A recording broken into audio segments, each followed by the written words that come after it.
இந்த தடவை IPL cricket தொடர் ஆரம்பிச்சதிலிருந்தே சர்ச்சைக்கு மேல சர்ச்சைகள் பதிவாகி கொண்டே இருக்கு. இப்ப புதுசா இன்னும் 2 சர்ச்சைகள் உருவாகி இருக்கு.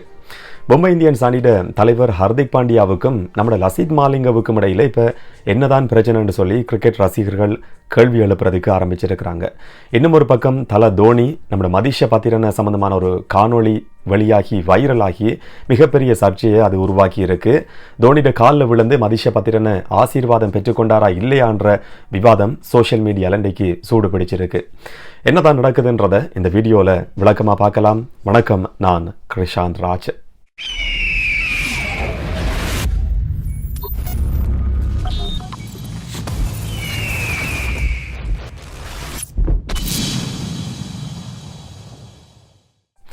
இந்த தடவை ஐபிஎல் கிரிக்கெட் தொடர் ஆரம்பமானதிலிருந்து ஏராளமான சர்ச்சைகள் இன்றைக்கு வரைக்கும் பதிவாகி வருது. அதுலேயும் குறிப்பாக மும்பை இந்தியன்ஸ் சம்பந்தப்பட்ட சர்ச்சைகள், அந்த டீம் தலைவர் ஹர்திக் பாண்டியா சம்பந்தமான பிரச்சனைகள் இன்றைக்கு வரைக்கும் அந்த அணி ஆதரவாளர்கள் ரசிகர்கள் மத்தியிலேயே ஒரு கோபத்தை ஏற்படுத்தி இருக்கு. அவருடைய சில செயற்பாடுகள் கடுமையான விமர்சனத்துக்கு உள்ளாகி இருக்கு.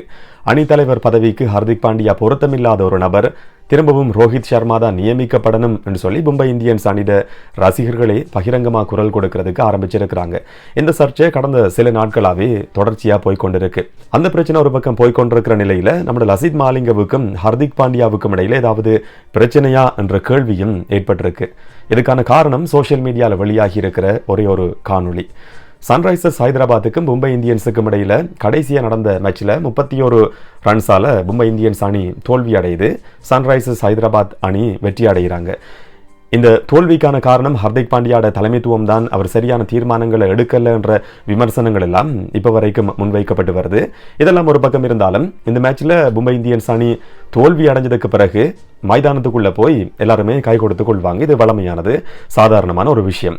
அப்போ Mumbai Indians team polling coach நம்ம லசித் மாலிங் என்ன செய்யறாரு, ஹர்திக் பாண்டியாவை கண்டதும் கிட்ட போய் கை கொடுத்து அவரை தழுவி கொள்றதுக்கு முயற்சி எடுக்கிறத அந்த காணொலியில பார்க்க முடியுது. ஆனா ஹர்திக் பாண்டியா அந்த இடத்துல செயற்பட்டிருக்கிற விதம் புது சர்ச்சையை உருவாக்கி இருக்கு. லசித் மாலிங்க கை கொடுக்கறதுக்கு போகும்போது அவரை தள்ளி விட்டு உதாசீனம் செய்யற மாதிரி அங்கிருந்து ஹர்திக் பாண்டியா நகர்ந்து போறத அந்த காட்சி பிரதிபலிக்குது. ஆனால் உண்மையில் 2 பேருக்கும் இடையில என்ன பிரச்சனைன்றது தெரியாது. இந்த காணொலி மட்டும்தான் இப்போதைக்கு வெளியாகி இருக்கு. இன்னும் ஒரு காணொலியும் லசித் மாலிங்க ஹர்திக் பாண்டியா சம்பந்தமா வெளியாகி பெரும் சர்ச்சையை கூட சோஷியல் மீடியாவில் அது ஏற்படுத்தி இருக்கு. பொலாடும் Mumbai Indians team batting coach பொலாடும் போலிங் கோச் லசித் மாலிங்கவும் பக்கத்தில் இருந்து கொண்டிருக்கிறாங்க. 2 கதிரை மட்டும்தான் அங்கே இருக்கு. முன்னுக்கு ஹர்திக் பாண்டியா நிற்கிறாரு. அப்போ கன நேரம் அவர் நிற்கிறத பார்த்த பொலாட் அங்கிருந்து எழும்பி தன்னுடைய கதிரையை கொடுக்கறதுக்கு முயற்சி எடுக்கிறார். லசித் மாலிங்க பொலாட் கையை பிடிச்சு அவரை இருக்க வைக்கிறாரு. அதே நேரத்தில் அங்கிருந்து அவர் எழும்பி போறதை பார்க்க முடிஞ்சுது. லசித் மாலிங்க எழும்பி போனதுக்கு பிறகு ஹர்திக் பாண்டியா அந்த கதிரையில் இருக்கிறாரு. லசித் மாலிங்க வெளியேறும் போதே முகத்தை பார்க்காம போன மாதிரி தான் அந்த காணொலியில பதிவாகி இருக்கு.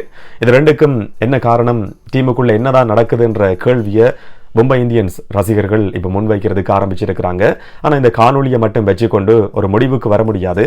ஏன்னு சொன்னா மதீஷா பத்திரன தோனி சம்பந்தமான காணொலியும் ஆரம்பத்தில் இப்படிதான் வெளியாகி இருந்தது. இப்ப அப்படியான ஒரு சம்பவம் நடக்கவே இல்லைன்றது வெளிச்சத்துக்கு வந்திருக்கு. மதீஷா பத்திரன தோனியோட காலில் விழுந்து கும்பிட்டு ஆசீர்வாதம் பெற்றுக்கொண்டார் என்று சொல்லி தோனி ரசிகர்கள் ஒரு காணொலியை வெளியிட்டு அதை வைரலாக்கி இருந்தாங்க. அதுக்கு பிறகு மிகப்பெரிய ஒரு விவாத பொருளா அது மாறி இருந்தது.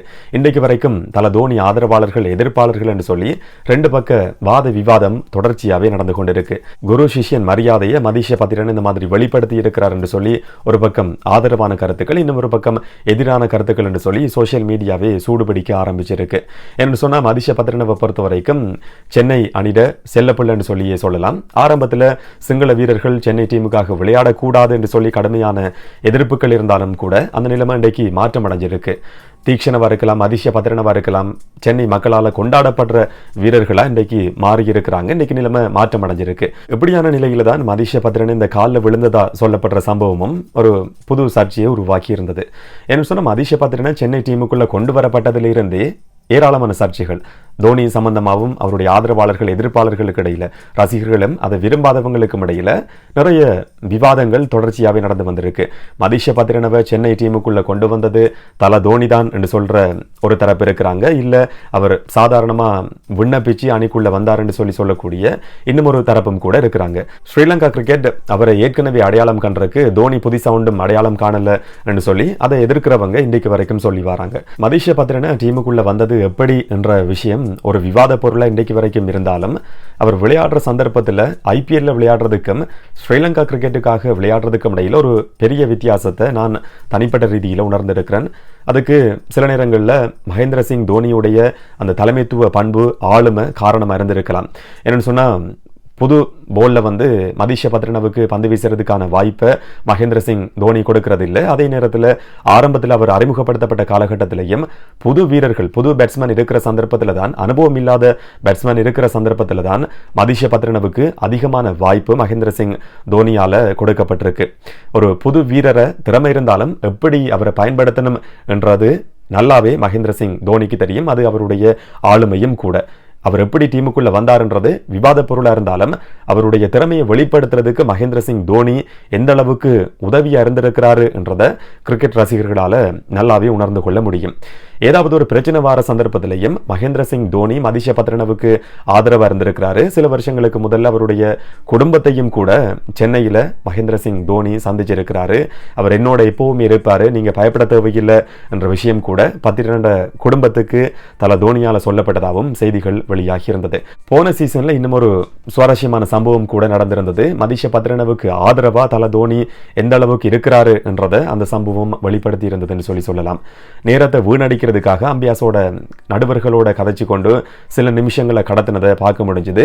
மதீஷ பத்திரனவை போல் பண்ண வைக்கணும்ன்றதுக்காகத்தான் தல தோனி அப்படி வேணும்னு சொல்லியே நேரத்தை கடத்தினாரு என்றது கிரிக்கெட் ரசிகர்களுக்கு நல்லாவே தெரியும். இப்படி எந்த ஒரு சந்தர்ப்பத்திலையும் மதீஷ பத்திரனவுக்கு ஆதரவா தல தோனி இருந்திருக்கிறாரு. அந்த குரு சிஷ்யன் என்ற மரியாதையை வெளிப்படுத்துறதுக்காகத்தான் மதீஷ பத்திரன மைதானத்துக்குள்ள இந்த போட்டியில விளையாடுற சந்தர்ப்பத்தில் தல தோனியோட காலில் விழுந்து கும்பிட்டு ஆசீர்வாதம் பெற்றுக்கொண்டாரு என்று சொல்லி ஒரு காணொலியை அவருடைய தீவிரமான ஆதரவாளர்கள் அதிக அளவில் பகிர்ந்திருந்ததை பார்க்க முடிஞ்சுது. அந்த காணொலியின்படி தோனியோட காலில் மதீஷ பத்திரன விழுற மாதிரி தான் தெரியுது. இன்னும் ஒரு கேமரா முன்னால மறைக்கிறதையும் பார்க்க முடியுது. உண்மையில என்ன நடந்தது என்று சொல்லி அந்த ஒரு காணொலியை மட்டும் வச்சுக்கொண்டு ஒரு முடிவுக்கு வர முடியாது. இப்போ இன்றைக்கு இன்னும் ஒரு காணொலி வெளியாகி இருந்தது. உண்மையிலேயே என்ன நடந்திருக்குன்னு சொல்லி பின்பக்கமா இருந்து மெச்ச பார்க்க போன ஒருத்தர் எடுத்திருக்கிற வீடியோவை தன்னுடைய இன்ஸ்டாகிராம் பக்கத்தில் வெளியிட்டிருக்கிறாரு. அதன்படி பந்து வீச்சாளர்கள் தாங்க எந்த இடத்துல இருந்து ஓடுறதுக்கு ஆரம்பிக்கணும்ன்றத அடையாளப்படுத்துறதுக்காக ஒரு அட்டையை பயன்படுத்துவாங்க. அந்த அட்டையை எடுத்து இன்னும் ஒரு இடத்துல மதீஷ பத்திரனை போடுறாரு. இதுதான் காலில் விழுற மாதிரி தவறா விளங்கி கொள்ளப்பட்டிருக்கு. இன்னும் ஒரு ஆங்கிள் இருந்து பார்க்குற நேரத்தில் காலில் விழுற மாதிரி தான் தெரியுது. ஆனால் உண்மையிலேயே மதீஷ பத்திரனை தல தோனியுடைய காலில் விழலை என்றதுக்கு இப்போ புதுசாக வெளியாகி இருக்கிற காணொளி தான் சாட்சியா இருக்கு. இங்க இருக்கிற பிரச்சனை காலில் விழுந்ததா இல்லையான்றது கிடையாது, இந்த காணொளி உண்மையா இல்லையான்றது மட்டும்தான். என்னன்னு சொன்னா காலில் விழுறதும் விழாம இருக்கிறதும் அவருடைய தனிப்பட்ட விருப்பம். அவங்களுடைய கலாச்சாரத்தை பொறுத்த வரைக்கும் கூட சிங்கள கலாச்சாரத்தின்படி வயது கூடினவங்களோட காலில் விழுறது ஆசீர்வாதம் பெற்றுக்கொள்றது சாதாரணமான ஒரு விஷயம்தான். அப்படி அவர் உண்மையில விழுந்திருந்தாலும் கூட அது விமர்சிக்க வேண்டிய ஒரு விஷயம் கிடையாது. ஆனா இங்க இருக்கிற பிரச்சனை முதல்ல வெளியான காணொலியை வச்சுக்கொண்டு அவர் காலில் விழுந்தாரு என்று சொல்லப்பட்டது தான். அது உண்மையான விஷயம் கிடையாது. இப்ப புதுசா வெளியாகி இருக்கிற காணொலியின்படி மதீஷ பத்திரன தல தோனியுடைய காலில் விழவே இல்லை, இது பொய்யான ஒரு பிரசாரம் என்றது இப்ப வெளிச்சத்துக்கு வந்திருக்கு. சோசியல் மீடியால ஏதாவது ஒரு காணொலியை பகிரலாம் என்று சொல்லி முடிவுக்கு வாரதுக்கு முதல்ல அது சில நேரங்களில் வேறொரு ஆங்கிள் இருந்து பதிவு செய்யப்பட்ட காணொலியா இருக்கலாம், ஒரு பொய்யான தகவலை பரப்புறதுக்கு நீங்களும் கூட உடந்தையா இருக்கலாம் என்ற விஷயத்தை ஒரு தடவைக்கு 2 தடவை யோசிச்சு அதுக்கு பிறகு அந்த காணொலியை பகிரலாமா இல்லையான்றத முடிவு செய்யுங்க. இந்த சம்பவத்திலிருந்து நமக்கு கிடைக்கிற படிப்பினையும் கூட இதுதான்.